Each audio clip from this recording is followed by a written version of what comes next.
इस बार जन्माष्टमी पर बहुत बड़ी कंफ्यूजन होने वाली है। कई जगह लिखा है कि जन्माष्टमी 15 अगस्त को मनाया जाएगा और कई लोग कह रहे हैं कि 16 अगस्त को जन्माष्टमी का महापर्व मनाया जाएगा। तो भक्तों, हम आपको सही और सटीक जानकारी इस वीडियो में बताएंगे। भक्तों, चलिए बारी बारी से सभी जानकारी जान लेते हैं। जय श्री कृष्णा, राधे राधे। भक्तों नमस्कार। माताएं एवं बहनों, लड्डू गोपाल की कृपा हमेशा ही आप पर एवं आपके परिवार पर बनी रहे। माताएं एवं बहनों, आज की वीडियो बेहद ही खास और ज्ञानवर्धक होने वाली है, क्योंकि आप सभी को हम बता दें कि जन्माष्टमी के दिन कुछ ऐसे शुभ योगों का निर्माण होने जा रहा है। अगर आप अपने जीवन में सुख समृद्धि पाना चाहते हैं, आप अपनी हर एक मनोकामना पूरी करना चाहते हैं, तो आपको हम बता दें कि अगर आप लड्डू गोपाल यानी कि श्री कृष्ण की कुछ ऐसी वस्तुएं हैं, अगर आप कुछ ऐसी चीज हैं जिन्हें आप अगर जन्माष्टमी के दिन या फिर जन्माष्टमी से एक दिन पहले अगर आप इन चीजों को अपने घर ले आते हैं, तो मान के चलिए आपके भाग्य के तारे निराले हो जाएंगे। आप अपने जीवन में जो भी परेशानी से जूझ रहे हैं, वह हमेशा के लिए समाप्त हो जाएगी। माताएं एवं बहनों, आप सभी को हम बता दें कि अगर आप इन चीजों को अपने घर पर ले आते हो और पूरी पूजा विधि के साथ अगर आप इन चीजों को अपने घर पर रख लेते हो, तो मानकर चलिए आपको वह लाभ देखने को मिलेगा जो आपने कभी नहीं देखा होगा। इसीलिए माताएं बहनों से हाथ जोड़कर निवेदन है कि हमारे चैनल प्राचीन जानकारी की इस वीडियो को आप पूरा जरूर देख लें, क्योंकि हम आपको बता दें इस जन्माष्टमी पर कुछ ऐसे शुभ संयोग का निर्माण होने जा रहा है, जिसकी वजह से ये जन्माष्टमी बहुत ही पावन और चमत्कारी होने वाली है। इसलिए माताएं एवं बहनों, पहले हम आपको बता देते हैं कि जन्माष्टमी कितनी तारीख को मनाई जाएगी और कौन से वो शुभ संयोग का इस दिन निर्माण हो रहा है, जिससे कि हर एक माता बहन को बहुत ही शुभ और मंगलकारी लाभ प्रदान होने वाला है। इसलिए अगर आप लड्डू गोपाल की कृपा पाना चाहते हैं, प्राप्त करना चाहते हैं, तो इस वीडियो को सच्चे दिल से लड्डू गोपाल जी के लिए एक लाइक जरूर ही कर दीजिए। चलिए पहले यह जान लेते हैं कि कौन से वो शुभ सहयोग का निर्माण हो रहा है जो बहुत ही शुभ और मंगलकारी इस जन्माष्टमी पर माने जा रहे हैं। उसके बाद हम जानेंगे कि आखिर वह कौन सी वस्तुएं हैं जिन्हें अगर आप जन्माष्टमी के दिन अपने घर ले आते हैं, तो आपकी हर एक मनोकामना इच्छा एक दिन में ही यानी कि 24 घंटे के अंदर ही पूरी हो जाएगी। एवं आपके घर में अगर धन की कमी है या फिर कोई भी समस्या हो, वह एक दिन में ही समाप्त हो जाएगी। चलिए सभी बातों को हम बारी बारी से जान लेते हैं।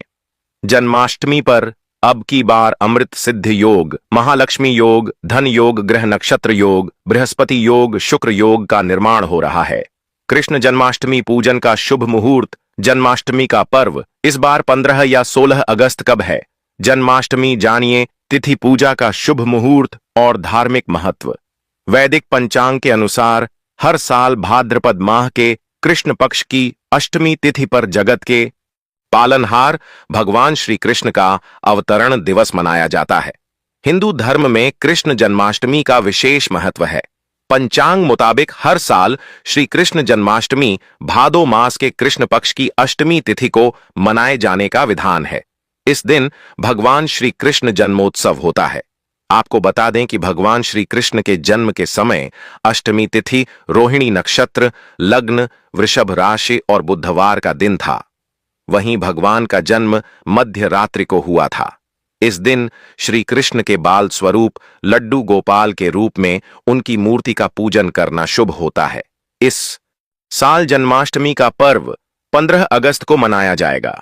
साथ ही इस दिन सर्वार्थ सिद्ध और अमृत सिद्ध योग बन रहा है, जिससे इस दिन का महत्व और भी बढ़ गया है। आइए जानते हैं तिथि और शुभ मुहूर्त। कृष्ण जन्माष्टमी तिथि 2025 पंचांग के मुताबिक 15 अगस्त को देर रात 11:48 पर भाद्रपद माह के कृष्ण पक्ष की अष्टमी तिथि आरंभ होगी। वहीं 16 अगस्त को रात पर 9:35 पर अष्टमी तिथि का अंत होगा। भगवान कृष्ण का जन्म मध्य रात्रि में हुआ है, इसके लिए भगवान कृष्ण का जन्मोत्सव मध्य रात्रि में मनाया जाता है। कृष्ण जन्माष्टमी शुभ मुहूर्त 2025 जन्माष्टमी पर शुभ मुहूर्त 15 अगस्त को रात्रि 12:05 से लेकर 12:15 तक रहेगा। आपको बता दें कि जन्माष्टमी की रात्रि में भगवान श्री कृष्ण की विधि विधान पूर्वक पूजा अर्चना की जाती है। जयंती योग का शुभ संयोग इस दिन चंद्रमा वृषभ राशि में होंगे, जैसा कि भगवान कृष्ण के जन्म के समय संयोग बना है। दरअसल उस दिन भी चंद्रमा वृषभ राशि में ही थे। जिस रात में अष्टमी तिथि मध्यकाल में होती है, उसी दिन जन्माष्टमी का पर्व मनाया जाता है। इस दिन रोहिणी नक्षत्र और चंद्रमा का वृषभ राशि में होना बेहद ही शुभ फलदाय रहेगा। माताएं एवं बहनों, आप सभी को हम बता दें कि आपको कुछ ऐसी गलतियां हैं जो कि आपको जन्माष्टमी के दिन भूल कर भी नहीं करनी चाहिए। यह जानना आपके लिए बेहद ही जरूरी और खास है, क्योंकि अगर आप जन्माष्टमी का व्रत रखती हैं तो आपको ऐसी गलतियां भूल कर भी नहीं करनी चाहिए। इसके बाद हम जानेंगे कि आपको जन्माष्टमी के दिन कौन सी वह चीज है जो अपने घर पर जरूर ही ले आनी है। पर इससे पहले हम आपको यह भी बता देते हैं कि ऐसी कौन सी वो गलतियां हैं जो जन्माष्टमी के दिन किसी भी माता बहन को भूल कर भी नहीं करना चाहिए, नहीं तो घोर पाप लगता है और इसे आपके परिवार को बहुत ही ज्यादा कष्टकारी दुख का सामना करना पड़ सकता। इसीलिए आप वीडियो को पूरा ही देखें। चलिए जान लेते हैं वह कौन से काम है जो हमें भूल कर भी नहीं करने चाहिए। कृष्ण जन्माष्टमी का दिन बहुत शुभ होता है और मान्यता है कि इस दिन भक्तों की सारी मनोकामनाएं पूरी होती हैं। हालांकि इस दिन कुछ खास बातों का भी ध्यान रखना जरूरी होता है। आइए जानते हैं कि कृष्ण पूजा के दौरान कौन से काम शुभ नहीं माने जाते हैं। जन्माष्टमी के दिन भूल कर भी तुलसी के पत्ते नहीं तोड़ने चाहिए। भगवान विष्णु को श्री कृष्ण का अवतार माना जाता है। मान्यता के अनुसार तुलसी भगवान विष्णु को अत्यंत प्रिय है, इसलिए इस दिन तुलसी के पत्ते तोड़ना शुभ नहीं माना जाता है। माता एवं बहनों, आप सभी ऐसी गलती भूल कर भी न करें, क्योंकि इससे घोर पाप लगने की आशंका बनी रहती है। इसलिए आप सभी को इस गलती को भूल कर भी नहीं करना चाहिए, नहीं तो आपके घर में नकारात्मक शक्तियों का वास हो जाता है। चलिए अगली गलती जान लेते हैं जो आपको भूल कर भी नहीं करनी चाहिए। जो लोग जन्माष्टमी का व्रत नहीं रखते हैं, उन्हें भी इस दिन चावल नहीं खाना चाहिए। एकादशी और जन्माष्टमी के दिन चावल और जौ से बने भोजन पदार्थ खाना वर्जित माना जाता है। माता एवं बहनों, आपको हम बता दें, इस दिन चावल होते हैं, उन्हें आप भूल कर भी ना खाएं, यह अच्छा नहीं माना जाता। और लड्डू गोपाल को ऐसी चीज कभी भी अच्छी नहीं लगती है, जो कि आप अगर जन्माष्टमी के दिन ऐसी चीज खाते हैं तो यह बिल्कुल भी शुभ नहीं माना जाता, बल्कि अशुभ ही माना जाता है। इसलिए आप इन चीजों का सेवन भी भूल कर भी ना करें। इस दिन लहसुन, प्याज या कोई भी अन्य तामसिक भोजन नहीं करना चाहिए। इस दिन घर में मांस और शराब नहीं लाना चाहिए। इस दिन प्याज और लहसुन को तो भूल कर भी नहीं खाना चाहिए, क्योंकि यह तामसिक भोजन में आते हैं और इन चीजों को आपको भूल कर भी सेवन नहीं करना चाहिए, क्योंकि यह बिल्कुल भी अच्छा नहीं माना जाता। और लड्डू गोपाल भी, इन चीजों का अगर आप जन्माष्टमी के दिन सेवन करते हैं तो लड्डू गोपाल आपके घर से दूर चले जाते हैं और वह नाराज हो जाते हैं। इसलिए आप इन चीजों का सेवन भूल कर भी ना करें, तो आपके लिए यह बहुत ही शुभ और मंगलकारी माना जाएगा। कृष्ण जन्माष्टमी के दिन भूल कर भी किसी का अनादर ना करें। भगवान कृष्ण के लिए अमीर या गरीब सभी भक्त एक समान ही हैं। किसी भी गरीब का अपमान करने से श्री कृष्ण क्रोधित हो जाते हैं। जन्माष्टमी के दिन ब्रह्मचर्य का पालन करना अनिवार्य होता है। इस दिन पूरे पवित्र मन तन से भगवान की पूजा करनी चाहिए। इस दिन भूल कर भी गायों का अपमान नहीं करना चाहिए। भगवान कृष्ण को गायों से बहुत प्रेम था। कान्हा बचपन गायों के साथ ही खेलते थे। ऐसी मान्यता है कि जो भी गाय की पूजा करता है उसे श्री कृष्ण का आशीर्वाद जरूर मिलता है। जो लोग इस दिन व्रत रखते हुए, उन्हें रात में 12 बजे से पहले अपना व्रत नहीं खोलना चाहिए। उससे पहले व्रत खोलने से पूजा का फल नहीं मिलता है और व्रत भी अधूरा माना जाता है।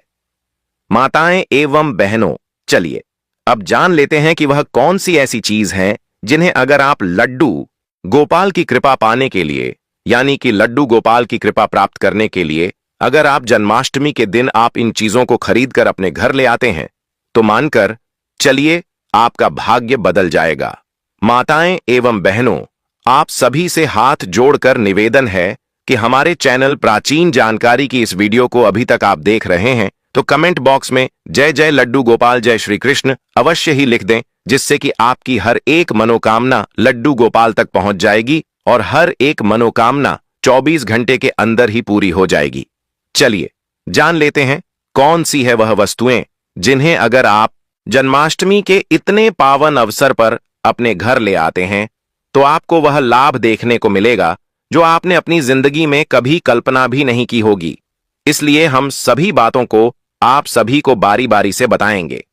चलिए जान लेते हैं कौन सी है वह वस्तुएं जिन्हें अगर आप जन्माष्टमी के दिन घर ले आएंगे तो यह बहुत ही शुभ और मंगलकारी रहेगा।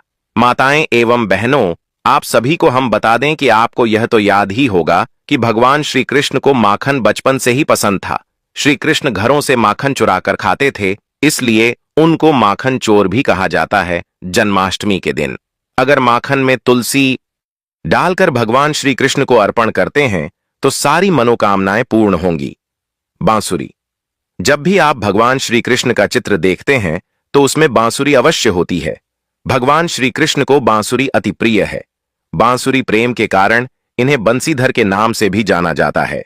जन्माष्टमी के दिन आप चांदी या लकड़ी की बांसुरी खरीदकर भगवान श्री कृष्ण को अर्पित करें। पूजा समाप्त होने के बाद उसे तिजोरी में रख दें। इससे घर की आर्थिक समस्या दूर होती है।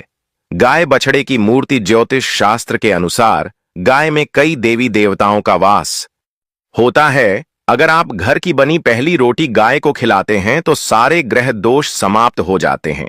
भगवान श्री कृष्ण को गाय से बेहद लगाव था। गाय के दूध से बना घी मक्खन वह खाते थे, इसलिए जन्माष्टमी के दिन गाय बछड़े की मूर्ति को आप घर के मंदिर या मकान के ईस्ट कोण में रखते हैं तो सुख समृद्धि की प्राप्ति होगी। झूला, श्री कृष्ण के लड्डू गोपाल स्वरूप को हमेशा झूले में स्थापित किया जाता है, इसलिए लड्डू गोपाल को झूला अत्यंत पसंद है। जन्माष्टमी के दिन झूला खरीदकर लड्डू गोपाल को उसमें स्थापित करें। घर में सुख शांति बनी रहेगी। पीले फूल भगवान कृष्ण को बहुत प्रिय होते हैं, इसलिए घर में पीले फूल लाना चाहिए।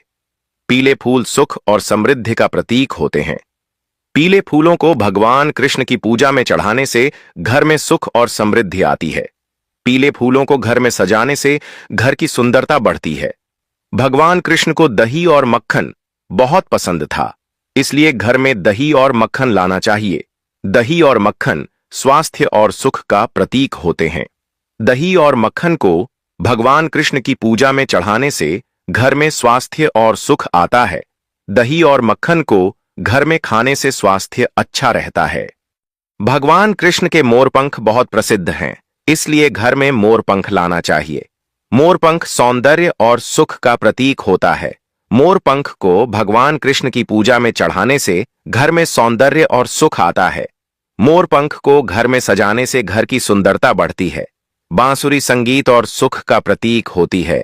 बांसुरी को भगवान कृष्ण की पूजा में चढ़ाने से घर में संगीत और सुख आता है। बांसुरी को घर में बजाने से घर में संगीत का माहौल बनता है। पीले वस्त्र, भगवान कृष्ण को पीले वस्त्र बहुत पसंद थे, इसलिए घर में पीले वस्त्र लाना चाहिए। पीले वस्त्र सुख और समृद्धि का प्रतीक होते हैं। पीले वस्त्र को भगवान कृष्ण की पूजा में चढ़ाने से घर में सुख और समृद्धि आती है। पीले वस्त्र को घर में पहनने से घर की सुंदरता बढ़ती है। फूलों की माला, भगवान कृष्ण को फूलों की माला बहुत पसंद थी, इसीलिए घर में फूलों की माला लानी चाहिए। फूलों की माला सुख और सौंदर्य का प्रतीक होती है। फूलों की माला को भगवान कृष्ण की पूजा में चढ़ाने से घर में सुख और सौंदर्य आता है। फूलों की माला को घर में सजाने से घर की सुंदरता बढ़ती है। धार्मिक पुस्तकें, भगवान कृष्ण के बारे में धार्मिक पुस्तकें घर में लानी चाहिए, जैसे कि भगवद गीता और श्रीमद् भागवती। धार्मिक पुस्तकें ज्ञान और सुख का प्रतीक होती हैं। धार्मिक पुस्तकों को घर में पढ़ने से घर में ज्ञान और सुख आता है। पूजा की थाली, पूजा की थाली घर में लानी चाहिए जिसमें भगवान कृष्ण की पूजा की जा सके। पूजा की थाली सुख और समृद्धि का प्रतीक होती है। पूजा की थाली को घर में सजाने से घर की सुंदरता बढ़ती है। जन्माष्टमी में दीपक घर में लाना चाहिए जो भगवान कृष्ण की पूजा में उपयोग किया जा सके। दीपक सुख और सौंदर्य का प्रतीक होता है। दीपक को घर में जलाने से घर में सुख और सौंदर्य आता है। जन्माष्टमी में अगरबत्ती घर में लानी चाहिए जो भगवान कृष्ण की पूजा में उपयोग की जा सके। अगरबत्ती सुख और सौंदर्य का प्रतीक होती है। जन्माष्टमी में अगरबत्ती को घर में जलाने से घर में सुख और सौंदर्य आता है। जन्माष्टमी में प्रसाद घर में लाना चाहिए जो भगवान कृष्ण की पूजा में उपयोग किया जा सके। प्रसाद सुख और सौंदर्य का प्रतीक होता है। प्रसाद को घर में खाने से घर में सुख और सौंदर्य आता है। जन्माष्टमी में फल घर में लाने चाहिए जो भगवान कृष्ण की पूजा में उपयोग किए जा सके। जन्माष्टमी में मेवे घर में लाने चाहिए जो भगवान कृष्ण की पूजा में उपयोग किए जा सके। मेवे स्वास्थ्य और सुख का प्रतीक होते हैं। मेवे को घर में खाने से घर में स्वास्थ्य और सुख आता है। जन्माष्टमी में चंदन घर में लाना चाहिए जो भगवान कृष्ण की पूजा में उपयोग किया जा सके। चंदन सुख और सौंदर्य का प्रतीक होता है। चंदन को घर में लगाने से घर में सुख और सौंदर्य आता है। शास्त्रों में, वेद पुराणों में साफ साफ लिखा हुआ है कि जन्माष्टमी वाले दिन अगर कोई भी व्यक्ति किसी भी गाय को अपने हाथों से रोटियां खिला है तो उसके घर पर आने वाली जितनी भी मुसीबतें होती हैं वह अपना रास्ता बदल लेती है। जन्माष्टमी वाले दिन एक व्यक्ति को अपने पूरे परिवार के साथ गाय को रोटी जरूर खिलाना चाहिए। इससे आपके घर की बरकत होगी, आपके घर की उन्नति होगी। जन्माष्टमी वाले दिन परिवार के मुखिया को किसी भी पूजा घर से कौड़ियां जरूर खरीद के लाना चाहिए। दोस्तों, जब समुद्र मंथन हुआ था तब उसमें से माता लक्ष्मी जी उत्पन्न हुई थी। माता लक्ष्मी जी के साथ कौड़ियां भी उत्पन्न हुई थी। इसीलिए कौड़ियों को माता लक्ष्मी जी की बहन भी बोला जाता है। और जन्माष्टमी वाले दिन कौड़ियों को घर में लाने के बाद उनकी विधि विधान से पूजा करनी चाहिए और इनको घर की अलमारी में तिजोरी में रख देना चाहिए। इससे एक घर की अलमारी और तिजोरी में हमेशा पैसे रुपयों का आगमन बना रहता है। दोस्तों, अगर आपके घर में रोज लड़ाई झगड़ा गृह क्लेश होता है तो बस इतना कीजिएगा कि एक काले कपड़े में एक मुट्ठी नमक रखिएगा। इसका उत्तर घर के प्रत्येक सदस्य के सर से लेकर पैर तक 8 बार कर लीजिएगा और इस नमक की पोटली को ले जाकर के किसी भी मंदिर के बाहर बैठे भिक्षुक को दान कर दीजिएगा। अगर आपके घर पर किसी भी नकारात्मक शक्ति का वास होगा, वह सारी दिक्कतें, परेशानी यह नमक अपने साथ ले जाएगा। इस उपाय को जन्माष्टमी के दिन किया जाए तो इस उपाय का लाभ एक व्यक्ति को अवश्य मिलता है। दोस्तों, शास्त्रों में, वेद पुराण में लिखा हुआ है कि अगर जन्माष्टमी वाले दिन घर के मुखिया नारियल खरीद के लाते हैं और इसको घर की मंदिर में रखकर भगवत गीता का पाठ करते हैं तो इससे उसे व्यक्ति के घर पर सदैव भगवान श्री कृष्ण जी का आशीर्वाद बना रहता है। दूसरी तरफ अगर आप चाहते हैं आपकी कोई भी मनोकामना पूरी हो जाए तो आपको जन्माष्टमी वाले दिन पीपल का पेड़ किसी भी खाली जमीन पर लगा देना चाहिए। दोस्तों, पीपल का पेड़ एक ऐसा पेड़ होता है जो हमारे हिंदू धर्म में बहुत ही पूजनीय पेड़ मनाया जाता है। भगवत गीता में खुद भगवान श्री कृष्ण जी ने कहा है कि वृक्षों में मैं पीपल का वृक्ष हूं। इस उपाय को अगर आप जन्माष्टमी वाले दिन करेंगे तो अवश्य ही भगवान श्री कृष्ण जी की कृपा से आपकी जो भी मनोकामना होगी वह 1 साल के अंदर पूरी हो जाएगी। तो दोस्तों, इस वीडियो को यहीं पर समाप्त करते हैं। अगर आपने इस वीडियो को यहां तक देखा है तो वीडियो को लाइक कर दीजिए। कमेंट बॉक्स में जय श्री कृष्णा, जय माता लक्ष्मी जरूर लिख दीजिएगा। राधे राधे दोस्तों।